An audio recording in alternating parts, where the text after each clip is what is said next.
बिस्मिल्लाहिर्रहमानिर्रहीम। मार्च 2024 के current affair की आज दूसरी वीडियो है और इसमें हम डिस्कस करते हैं रशिया से। रशिया की जब बात करते हैं तो हाल ही में रशिया में इलेक्शंस हुए हैं, तो क्वेश्चन ये बनता है कि उन इलेक्शंस के नतायज के मुताबिक रशिया का सदर कौन बना है। तो रशिया का सदर पुतिन साहब बने हैं। तो पुतिन साहब ये कौन सी मर्तबा बन रहे हैं या इनकी कौन सी टर्म है? ये उनकी 5th टर्म है। 5th टर्म है और इन्होंने कितने परसेंट वोट हासिल किए? इन्होंने 88% वोट हासिल किए रिसेंटली जो इलेक्शंस हुए उनमें। और इन्हीं पुतिन साहब के बारे में क्वेश्चन ये बनता है कि फर्स्ट टाइम ये प्रेसिडेंट कब बने थे रशिया के? तो फर्स्ट टर्म इनकी जो थी, फर्स्ट टर्म का इनका टेन्योर जो था, फर्स्ट टर्म 2000 से लेके 2004 तक, ये 4 साल के लिए पहली मर्तबा सदर बने थे। अगर पुतिन साहब की हम प्राइम मिनिस्टर, क्योंकि आगे चल के ये प्राइम मिनिस्टर बनते हैं, प्राइम मिनिस्टर की बात करें तो प्राइम मिनिस्टर जब ये होते हैं, ये कॉन्स्टिट्यूशन में अमेंडमेंट्स करा के जो प्रेसिडेंट के टेन्योर है वो 6 साल के लिए कर देते हैं। और इनकी फिर फर्स्ट टर्म जो थी वो 2000 से लेके 2004 तक रहती है, यानी कि 4 साल के लिए ये पहली मर्तबा मुल्क के सदर बने थे। दूसरी मर्तबा फिर ये कब सदर बने? तो दूसरी मर्तबा सेकेंड टाइम या सेकंड टर्म, इनकी सेकंड टर्म 2004 से लेके 2008 तक रहती है। तो ये पहली और दूसरी टर्म जो थी ये 4-4 साल के लिए मुल्क के सदर बनते हैं।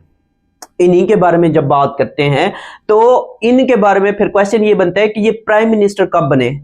ये पहले भी प्राइम मिनिस्टर बने थे, लेकिन इस टेन्योर की हम बात करते हैं तो 2008 से लेके 2012 तक ये मुल्क के वजीर आजम बनते हैं, प्राइम मिनिस्टर बनते हैं। और ये कॉन्स्टिट्यूशन में अमेंडमेंट्स करा के फिर जो प्रेसिडेंट का टेन्योर था वो पहले 4 साल हुआ करता था, अब 6 साल हो जाएगा। तो ये थर्ड टाइम कब बनते हैं? थर्ड टर्म इनकी जो है, थर्ड टर्म 2012 से लेके 2018 तक ये तीसरी मर्तबा मुल्क के सदर बनते हैं।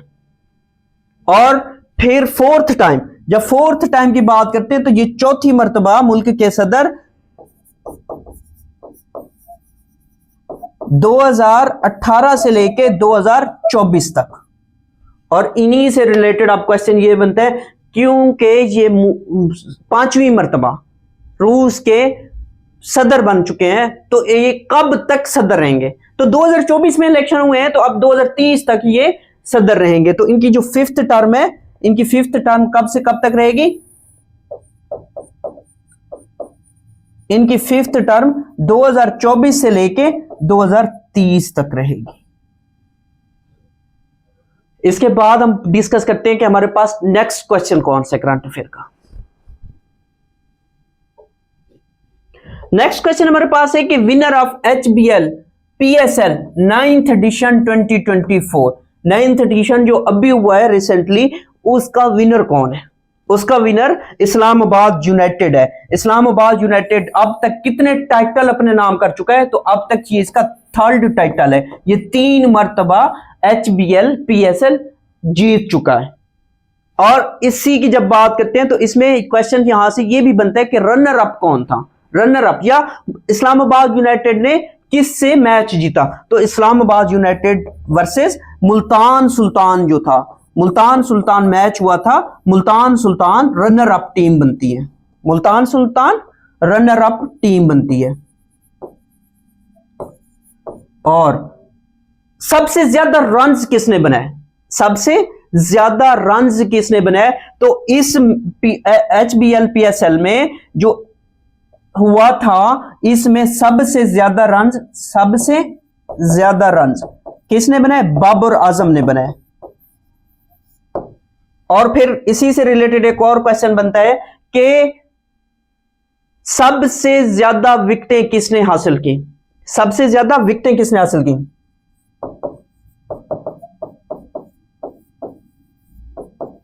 उसामा मीर ने की। और क्वेश्चन ये बनता है कि man of the series, man of the series award किसको दिया गया? Man of the series Shadab Khan को दिया गया। और शादाब खान कौन है? शादाब खान इस्लामाबाद यूनाइटेड के कैप्टन भी थे। अब नेक्स्ट क्वेश्चन की बात करते हैं। नेक्स्ट क्वेश्चन हमारे पास कौन सा है? नेक्स्ट क्वेश्चन हमारे पास है पाकिस्तान से रिलेटेड है mostly. Who is the current speaker of Pakistan national assembly? Pakistan की जो इस टाइम नेशनल असेंबली है उसका स्पीकर कौन है? तो सरदार अयाज सादिक साहब पाकिस्तान की जो नेशनल असेंबली है उसके स्पीकर हैं। Who is the current deputy speaker of Pakistan national assembly? Pakistan national assembly का डिप्टी स्पीकर कौन है? तो डिप्टी स्पीकर सैयद गुलाम मुस्तफा शाह साहब है। नेक्स्ट क्वेश्चन की बात करते हैं। नेक्स्ट क्वेश्चन ये है कि on 3 March 2024 Shehbaz Sharif elected as the prime minister of Pakistan secured how many votes? तो इनको कितने वोट्स मिले थे? इनको 201 वोट मिले थे। इनके मुकाबिल कौन था? उमर अयूब साहब थे। उमर अयूब को किसने इत्तेहाद सुन्नी इत्तेहाद कौंसिल की तरफ से मुश्तरका वो थे, उम्मीदवार थे। इनको कितने वोट मिले?